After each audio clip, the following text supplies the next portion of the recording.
தேர்தல் முடிவுகள் வந்த பிறகு என்னை பற்றி வந்து ஒரு 2-3 விமர்சனங்கள் வந்து சோசியல் மீடியாவில், அரசியல் உலகத்தில் பரவலாக வந்து பரவிக்கிட்டு இருக்கு.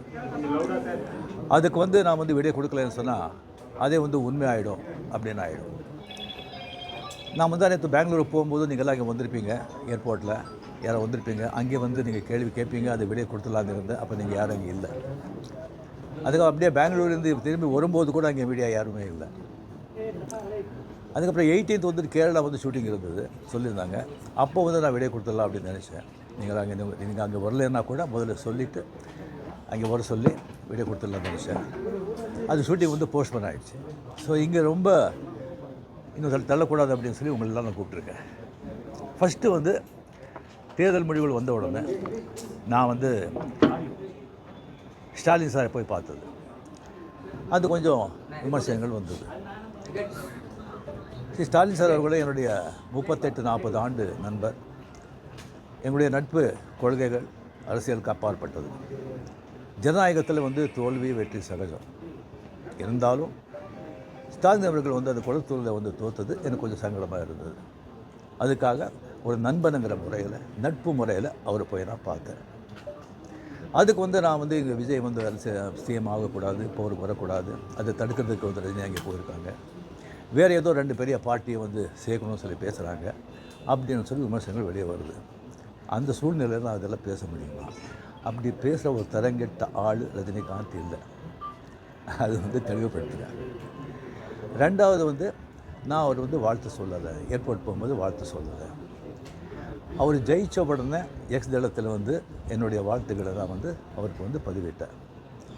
நான் 2016 அரசியலுக்கு வர்றேன்னு சொன்ன பிறகு நான் ஏர்போர்ட்டுக்கு போகும்போது யூஸ்வலாக அங்கே இருக்கிறவங்க அந்த போர்டிங் கார்டு வாங்கிறதுக்கு இருப்பாங்க. அவங்களுக்கு கேட்குறது தான் வழக்கம், மீடியா யாராவது இருப்பாங்களா அப்படின்னு. அதே இதில் வந்து மீடியா யாராவது இருப்பாங்களான்னு கேட்டேன். பெங்களூர் போகும்போது மீடியா யாரும் இல்லைன்னு சொன்னாங்க. சரியான்னு சொல்லி நான் போயிட்டுருக்கும்போது திடீர்னு ஒருத்தர் ஒரு மீடியா ஆள் மாதிரி தெரியல எனக்கு. ஒரு சின்ன ஃபோன் வச்சுக்கிட்டு விஜய் ஒரு முதலமைச்சர் இருக்கார் அப்படின்னு சொன்னாங்க. நான் என்ன செகண்ட் ஷாக், அது மீடியா மாதிரியே தெரியல எனக்கு. ஃபோன் வச்சுக்கிட்டு நான் அப்படியே பார்த்து சிரித்து நான் போயிட்டேன். அதுக்கு வந்து வாழ்த்துக்கள் சொல்லலை அப்படின்னு சொல்லி அதுக்கு ஒரு விமர்சனம். இன்னொன்று வந்து விஜய் மேலே எனக்கு பொறாமை அப்படின்னு. நான் அரசியல் வந்து இல்லை, அரசியல் நான் இல்லைன்னு சொல்லி விலகி ஆச்சு. அரசியல் நான் இல்லாத போது அவர் மேலே எனக்கு ஏன் பொறாமை? ஒருவேளை கமல்ஹாசன் ஏதாவது முதலமைச்சர் தான் எனக்கு பொறாமை வந்திருக்குமோ என்னமோ தெரியாது. அப்போ கூட வந்திருக்காது. கிடைக்கிறது கிடைக்காம இருக்காது, கிடைக்காம இருக்கிறது கிடைக்காது. ஸோ இன்னொன்று வந்து எனக்கும் விஜய்க்கு வந்து எனக்கும் விஜய்க்கு வந்து ஒரு ஜெனரேஷன் கேப், கிட்டத்தட்ட 25 இயர்ஸ் டிஃப்ரென்ஸ். நான் முதலையே சொல்லியிருக்கேன். நான் வந்து விஜயை வந்து நான் இதை கம்பேர் பண்ணிக்கிட்டால் அது எனக்கு நல்லதில்லை, கெட்ட பேர். விஜய் என்னை பற்றி கம்பேர் பண்ணிவிட்டால் அவருக்கு நல்லதில்லை. சின்ன வயசுலேருந்து அவர் பார்த்துட்ருக்காரு. அவர் சிஎம் ஆனதில் எனக்கு என்ன போகிறாங்க?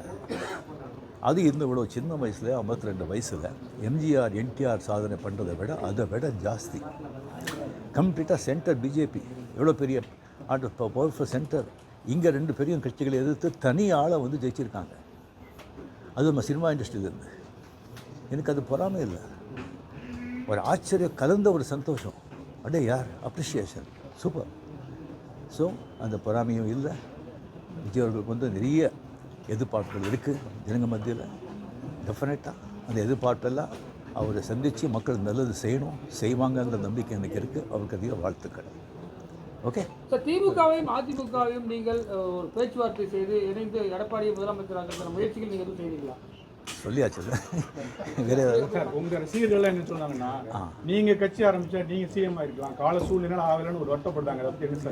சில பேர் சொல்கிறாங்க நான் வந்து ஏன் அரசியலுக்கு நான் வரலைன்னு சொல்லி ஒரு 3 பேஜுக்கு வந்து கம்ப்ளீட்டாக அறிக்கை வந்து எதுக்கு என்ன ஆச்சுன்னு சொல்லி கிளியராக நான் சொல்லியிருக்கேன். அது தெரிஞ்ச பிறகு அவங்க சொல்கிறாங்க சொன்னேன். அந்த ஆத்துக்கள் இருக்கும், இல்லை சொல்ல வரல. அது தெரிஞ்ச பிறகும் ஏன் வரலன்னு சொன்னாங்கன்னா எனக்கு வந்து ஒன்றும் சொல்ல தெரியல. இனிமேல் உங்கள் ரசிகர்களை கட்டமைக்கிறதுல என்ன மாதிரி இருக்கும்? இல்லைங்க, நான் முதலியே சொல்லியாச்சு. அவங்க எந்தெந்த பார்ட்டி எந்தெந்த விஷயம் பண்ணுறீங்களோ அதில் நீங்கள் தாராளமாக நீங்கள் போங்க அப்படின்னு முதலியே நான் சொல்லியாச்சு. எத்தனை மாட்டி நான் சொல்கிறது, நீங்களே சொல்கிறது. ஆக்ட் பண்ணுறாங்களே சொன்னால் அரசியல் வேறு, ஆக்ட் பண்ணுறது வேறு. ஆக்டிங் வச்சோன்னா ஹெல்த் வந்து எப்போ இதாவது ஆக்ட் பண்ணலாம் நீங்கள் வரலாம் அப்படியே அதை பாதித்த கூட ஒரு ப்ரொடியூசர் பாதிப்பான். அரசியல் விமர்சனம் பெரிய ரெஸ்பான்சிபிலிட்டி, கோடி கோடி மக்கள், அவ்வளோ ஈஸி இல்லை. இப்போ நேற்று கமல் சார் வந்து சந்திச்சு 6 கோரிக்கை விட்டுருக்காரு திரையுலகத்தை பற்றி. நீங்கள் வந்து சிஎம் சந்திச்சு திரையுலகம் பற்றின கோரிக்கைகள் ஏதாவது முன்வைக்கிறதுக்கு ஐடியா இருக்கா? இல்லைங்க, இப்போ வந்து சினிமா இண்டஸ்ட்ரியிலேருந்து நடிகர் சினிமா போயாச்சு, ப்ரொடியூசர் கவுன்சில் பார்க்க போகிறாங்க, கமலும் போயாச்சு. மறுபடியும் வந்து சும்மா சம்பிரதாயிகமான போய் பார்க்கறதுக்கு எனக்கு பிடிக்காது. முதல் முறையாக ஆட்சிக்கு வந்திருக்கக்கூடிய விஜய் அவர்களுக்கு உங்களுடைய அறிவுரை ஆலோசனை என்ன? எதிர்பார்ப்பு ரொம்ப ஜாஸ்தியாக இருக்குங்க. அது டெஃபினட்டாக அது பூர்த்தி செய்வாங்க நம்பிக்கை எனக்கு இருக்குது. பட் ஒன்று, மக்கள் நம்ம வந்துட்டு ஒரு 2 வருஷம் அவரை விட்டுறணும், 2 வருஷம் விட்டுறணும். இன்னொன்று வந்து அவருடைய தொண்டர்களாகட்டும் ரசிகர்களாகட்டும் ஜாகிரதையாக வந்து நடந்துக்கணும். இந்த சென்ஸ் அவர் என்ன தப்பு பண்ணால் கூட அது ஸ்ட்ரைட்டாக விஜய்க்கு தான் பாதிக்கும் அப்படிங்கிறத அவங்க மனசில் வச்சுக்கணும். ஓகே,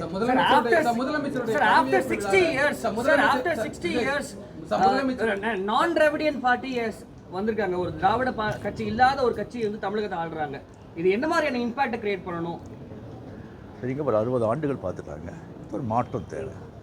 அந்த மாற்றத்துக்கு கரெக்டாக வந்து விஜய் வந்தாங்க. அது வரும்போது கம்ப்ளீட்டாக சினிமா புகழ், 100% சினிமா புகழ் வந்து அவ்வளோ வந்து ஒரு கை கொடுத்துருக்கு. இளைஞர்கள், லேடிஸு அண்ட் சோஷியல் மீடியா, அது நல்ல ஒரு வாய்ப்பு. ஓகே, ஏற்கனவே முதலமைச்சருடைய பதவியேற்பு விழாவில் நீங்கள் சிறப்பு விருந்தினராக கலந்துருக்கீங்க. விஜய் பதவியேற்கும் போது உங்களுக்கு அழைப்பு வந்துச்சா? நீங்கள் கலந்து கொள்ளாத போதும் அது ஒரு சமூக வலைதளங்களில் சில கருத்துக்களை முன் வச்சிருந்தாங்க. முதலமைச்சர் அந்த ஏற்பு விழா சிவலிங்கன்னு எங்கே நான் எதில் கலந்துருக்கேன் நான்? ஏன்னா பழைய எதுலேயும் கிடையாது. சிறப்பு வந்து உங்களுக்கு அழைப்பு வந்துருக்கு.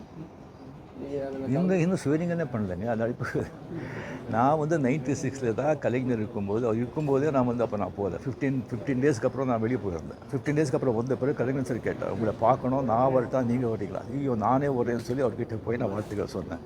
அப்படி நேரடியாக வந்து மக்கள் வந்து மாற்றம் வேணுன்றதை இந்த தேர்தல் மூலிமா உணர்த்திருக்காங்க. 2001 நீங்கள் தேர்தல் கட்சியை வச்சிருந்தா வெற்றி பெற்றுக்கலாம் என்ற ஒரு சொல்லப்படுகிறது. அது வந்து தவறு விட்டுமோன்னு நினைக்கிறீங்களா? இல்லை, 100% வெற்றி பெற்றுருப்பாங்க, அதில் டவுட்டே கிடையாது. பட் ஆனால் அந்த பஸ்ஸை மிஸ் பண்ணிட்டீங்கன்னு நினைக்கிறீங்களா? வேறு கொஸ்டின் சார், இந்தியா லெவலில் இருக்கக்கூடிய பிஜேபி தமிழ்நாட்டில் மட்டும் ஏன் ஒரு சீட்டு வருது, என்ன காரணம் சார்? சாரி, நான் அதுக்கெல்லாம் நான் ஆசைப்படுறேன். Okay, my heartily congratulations to Vijay.